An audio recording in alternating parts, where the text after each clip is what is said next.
All right. Hi, everyone. Welcome to Second Wednesday Afternoon Break with Foster Swift. I'm Mike Cassar, an attorney at Foster Swift in our Lansing and Southfield offices. Today, our guest is going to be Dirk Beckwith, and I'll just give a little bit of background on Dirk, and then we'll get into our topic for today. Dirk graduated from U of M with an undergrad degree. He then went to law school at Wayne State University, and he's been practicing for nearly 30 years. He handles all types of commercial and construction litigation, insurance defense work, and he represents a host of transportation and logistic companies in whatever they need. Dirk's here to discuss about what to do when you are involved in a motor vehicle accident. We'll talk about not only what you and I need to do, but what motor carriers like truckers, farmers, and other commercial drivers need to do as well. So if you have a question throughout our presentation today, just submit it via the chat. I'll monitor that. We have our marketing department on as well to monitor that. We'll get to those questions at the end of today's session if there's time, and we can always follow up via email afterward. Also, this session is recorded like we always do. We will send you guys the link to your email addresses after the session. It may take a couple days to get to you, but you can go back and rewatch part or all of it. And as always, you can reach out to us personally if you have any questions whatsoever. So let's get right into the questions today for Dirk, shall we? Dirk, thanks again for participating in this. Right after you're involved in a motor vehicle accident, it's obviously a time where people are often frightened. It can be scary. People are flustered.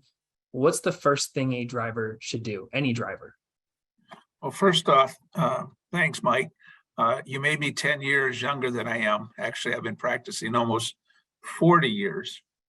To answer your question, let me put it this way. I would say you should, and this is something we all learned as kids in a different context, and that would be stop, look, and listen.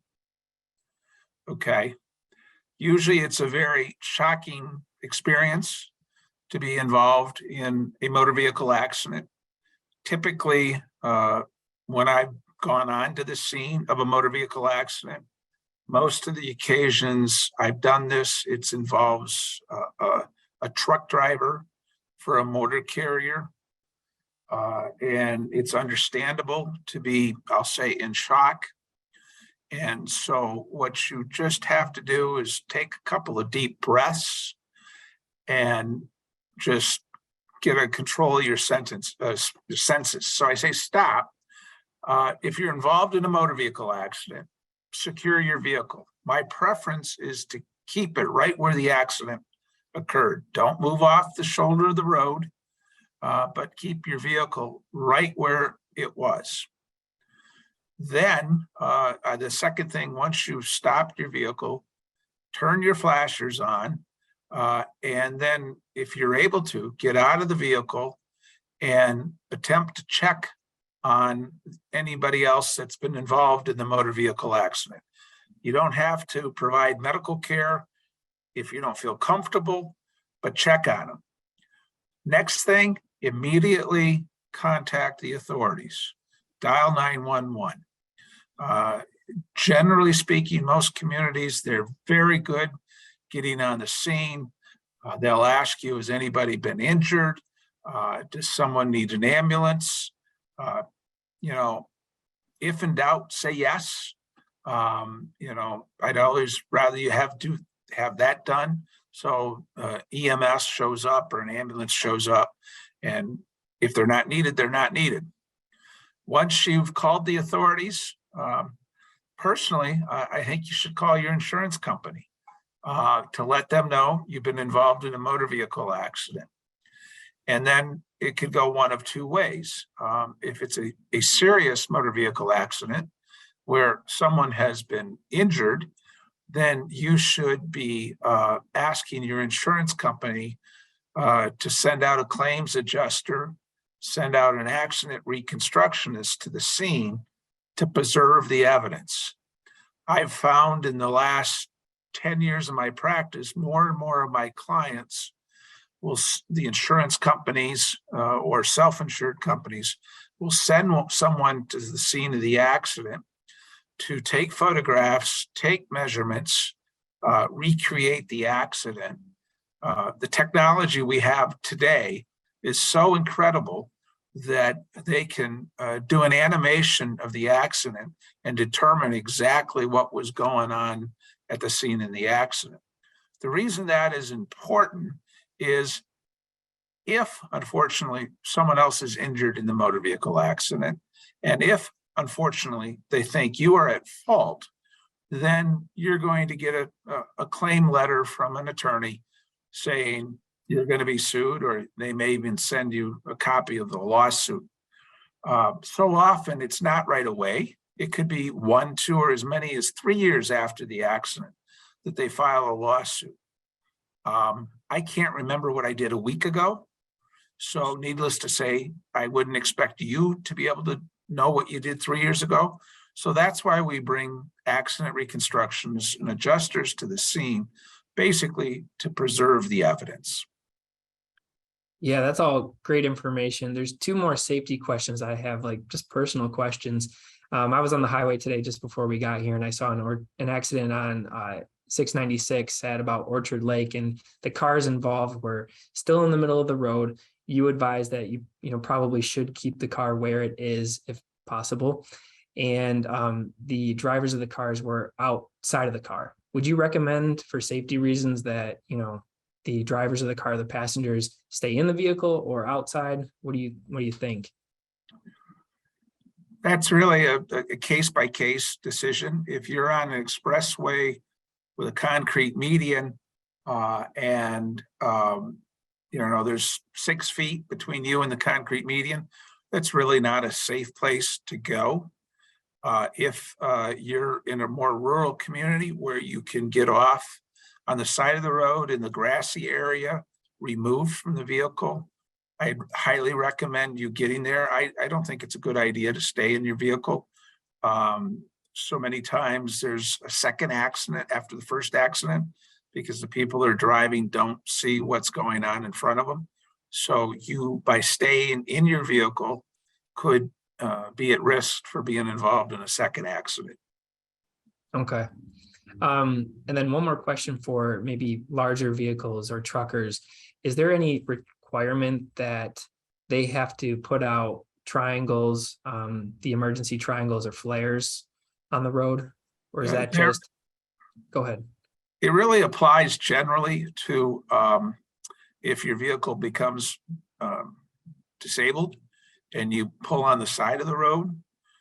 Generally in these circumstances, there's no requirement to do that. It's a prudent idea. If you have flares, put them out so oncoming traffic can see it, but generally, no. So you've called the authorities, they're probably on their way. What should we be doing and thinking about while the police are on their way? Should we be getting like license plate information from the vehicles involved and things like that? Well, that's really going to depend on, maybe I forgot to mention this, but after you call the police, you really should call your insurance company because they should take it from there if it's a serious accident involving a serious personal injury. But you need to find out what they're going to do. If they're going to send somebody, which they generally do on serious accidents, then you don't really need to do anything but to stay in a safe place at the time. Certainly cooperate with law enforcement. I'm an advocate that if a police officer asks to speak to you, you should speak to them. Sometimes my clients ask, well, should I speak to them or plead the fifth or say I'm not going to talk to you without an attorney present? Those are all possible things, but really, right when it's happening, I encourage you to cooperate with law enforcement because if you cooperate with law enforcement, generally, they'll cooperate with you. So, I know. When you call the insurance company, if you get the sense they're not going to do anything until tomorrow, then you need to become your own investigator. You should do what you can to preserve the evidence. Now, I know that's difficult for someone that's not a professional, but you should be out collecting evidence. So at a later date, you, an attorney, or someone on your behalf can recreate exactly what happened.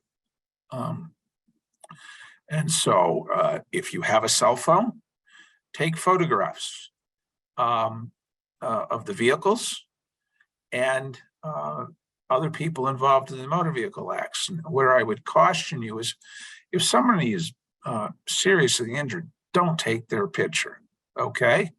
That's invasive and nobody wants you to do that. But if the people in the other vehicle get out and are walking around, then you probably should take their picture, because that's somewhat indicative of how seriously they are injured. Unfortunately, so many times today, people's memories fade, and someone's recreation of what did or did not happen may be different than reality. So take pictures of your vehicles, the other vehicles involved in the accident, maybe the general area, so someone could look at those photographs at a later date and determine exactly where the motor vehicle accident happened. Okay, so that's a situation where we call the insurance company. They don't think they'll be out to the accident that day. So you're trying to recreate it. You're taking photos, videos. Would you recommend that we ourselves get statements from witnesses or the other drivers involved? Generally, no. It's a traumatic experience. I would exchange names and contact information, but I wouldn't try to interview them or get their statement at that time. Okay. All right. So Michigan's a no-fault state. We touched on the insurance aspect a little bit already. Can you explain a little bit what that means and whether it matters if we admit fault to someone on the scene, whether it be a bystander, someone involved in the accident, or a police officer? Certainly. First off, Michigan no fault. We have what's called first party liability, PIP, as some people know it as, and third party liability. What we're talking about for today's purposes are third party liability. If you're involved in a motor vehicle accident with another vehicle and the other person thinks you are at fault, then that part of the statute applies and they would have a claim against you for recovery of emotional distress, pain and suffering, lost wages outside of 3 years. In those types of cases, they would have a claim against you. They have a claim against their own insurance company for medical expenses. Michigan statute was revised a couple of years ago, so there now are caps above which you may be liable, but that's in the extreme circumstance only. For the most part, Mike, if you and I are in an accident and I hit your vehicle, if you go to the hospital, your insurance company, your auto insurance company, will generally be the one that's paying for that medical care and attention. Got it. Okay. So admitting fault to a police officer, yeah, I merged, I wasn't looking. What do you think about that? Is that going to cause problems for a driver who admits fault? I would say generally no. I mean, you can feel sorry an accident happened. When I say generally no, you could admit something happened, you feel bad it happened. The problem is you don't always know all the facts and circumstances. If it's pretty clear that you're going down an expressway and you rear-ended somebody, you can admit you rear-ended them, but perhaps the person in front of you stopped suddenly and unexpectedly. So perhaps there are others at fault as well. So it's somewhat of a case-by-case basis. I have found more and more of my clients like to remit or admit responsibility and tell them they feel sorry that it happened. But oftentimes, although maybe at the scene you may have felt you were at fault, there may be other factors involved that you're not aware of that would indicate that perhaps you're not at fault. Yeah, that's really helpful information because they don't teach you that in driver's ed. And compounding all of this is the fact that the person who's in the accident has just probably experienced some sort of trauma. It's a situation that shakes you up, and you have to remember all of these different things.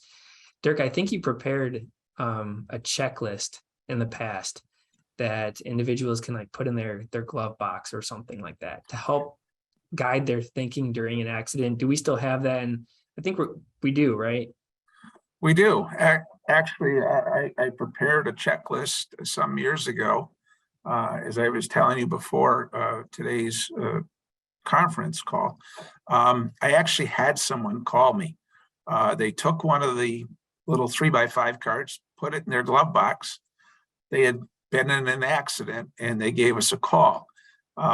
Ultimately, we didn't provide any legal advice after the initial call, but we walked it through them with them, and they were able to get through it and make the right calls to look out for their interests. In addition, we have something called an emergency response team. If you'd like, I think, Michael, you can provide a flyer or a brochure that talks about the emergency response team that we've assembled. If not, I know it's available on our firm's website. The emergency response team has the names of myself and several other attorneys who are located in Lansing and Grand Rapids. I've done it several times. It's not always the funnest thing to do, but I've gotten a phone call at 1 o'clock in the morning, and we're set up where almost any attorney that's part of the emergency response team can get to the scene of the accident within 2 or 3 hours. In addition, we have accident reconstructionists on call who would come to the scene, and what they would do is preserve the evidence. So if something comes up at a later date, we know exactly what the facts are. Likewise, there's a claim adjuster. That person is the person that usually comes to the scene and questions the witnesses, or perhaps follows up with them a day or two after the accident. Yeah, that seems incredibly helpful. Do you find that the folks who have used Foster Swift's emergency response team are business clients or individuals? They're generally corporate clients of the firm, but as I mentioned to you about 6 months ago, I got a phone call from a farmer who his farm equipment was on the road and he had just been involved in the accident. So he wasn't in a glove box, but he had the checklist on him. Yeah, that's incredibly helpful.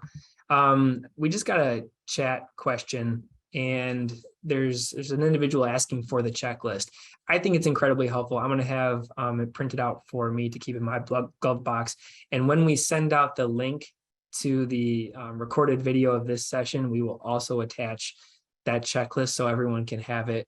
It's just something helpful to keep in your glove box in case of emergencies. I'm taking a look at other questions here.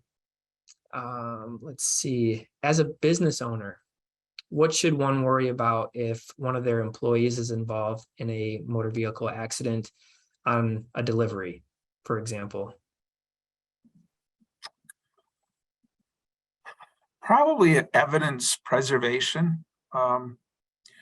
People might be surprised in this office, at least with respect to trucks.